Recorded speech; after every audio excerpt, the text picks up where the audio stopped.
భారత్ పాక్ సరిహద్దుల్లో ఉద్రిక్త పరిస్థితులు నెలకొన్న నేపథ్యంలో శత్రువుల నుంచి ఎదురయ్యే ఎలాంటి ముప్పునైనా తిప్పికొట్టడానికి ఇండియా పూర్తి స్థాయిలో సిద్ధమవుతోంది. ముఖ్యంగా పాక్ సరిహద్దుల్లో ఎలాంటి దుస్సాహసానికైనా పాల్పడితే తగిన గుణపాఠం చెప్పేందుకు మన సైన్యం అత్యాధునిక ఆయుధాలను రెడీ చేస్తోంది. ఇందులో భాగంగానే తక్కువ దూరంలోని శత్రు విమానాలు, హెలికాప్టర్లు, డ్రోన్లను నేలకూల్చే స్వల్ప శ్రేణి ఎయిర్ డిఫెన్స్ వ్యవస్థలను భారత్ సిద్ధం చేస్తోంది. కొద్ది రోజుల క్రితమే రష్యా నుంచి లేటెస్ట్ ఎగ్లాయిజ్ మిసైల్ ను దిగుమతి చేసుకుంది. ఇవి చాలా తక్కువ దూరంలోని లక్ష్యాలను ఛేదించగలవు.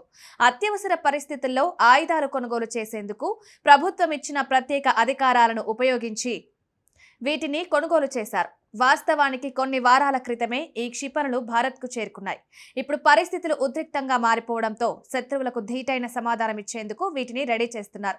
ఈ స్వల్ప శ్రేణి క్షిపణులతో ఫైటర్ జెట్లు, హెలికాప్టర్లు, డ్రోన్లను కూడా ఈజీగా పేల్చేయవచ్చు. దాదాపు 260 కోట్ల ఖర్చుతో ఈ ఇగ్లాయిస్ క్షిపణులను కొనుగోలు చేశారు. ముఖ్యంగా పశ్చిమ సరిహద్దుల్లో వీటిని ఉపయోగించడం చాలా అనుకూలంగా ఉంటుంది. భారత వాయుసేన ఆయుధాగారంలో కూడా ఈ క్షిపణులున్నాయి.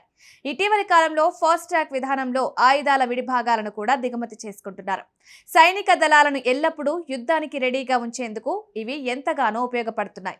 తాజాగా కూడా 48 లాంచర్లు, 90 ఇగ్లాయిస్ క్షిపణుల కోసం సైన్యం టెండర్ రిలీజ్ చేసింది. వీటిని కూడా ఫాస్ట్ ట్రాక్ విధానంలోనే కొనుగోలు చేయనున్నారు. వీటితో పాటు కొత్త తరం ఇగ్లా క్షిపణులపై కూడా దృష్టి పెట్టారు.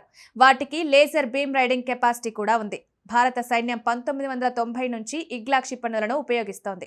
దేశీయ సంస్థలు వీటిలో మార్పులు చేసి ఇగ్లాయిస్ వెర్షన్ను సిద్ధం చేశాయి. పాకిస్తాన్ సైన్యం అనేక రకాల డ్రోన్లు, యుఏవీలను వినియోగిస్తున్న నేపథ్యంలో ఇగ్లాయిస్ క్షిపణుల అవసరం భారత్కు ఎక్కువగా ఉండొచ్చని భావిస్తున్నారు. వీటితో పాటు మన దళాలు స్వదేశీయంగా అభివృద్ధి చేసిన ఇంటిగ్రేటెడ్ డ్రోన్ డిటెక్షన్ అండ్ ఇంటర్డిక్షన్ సిస్టమ్ను కూడా మోహరించనుంది.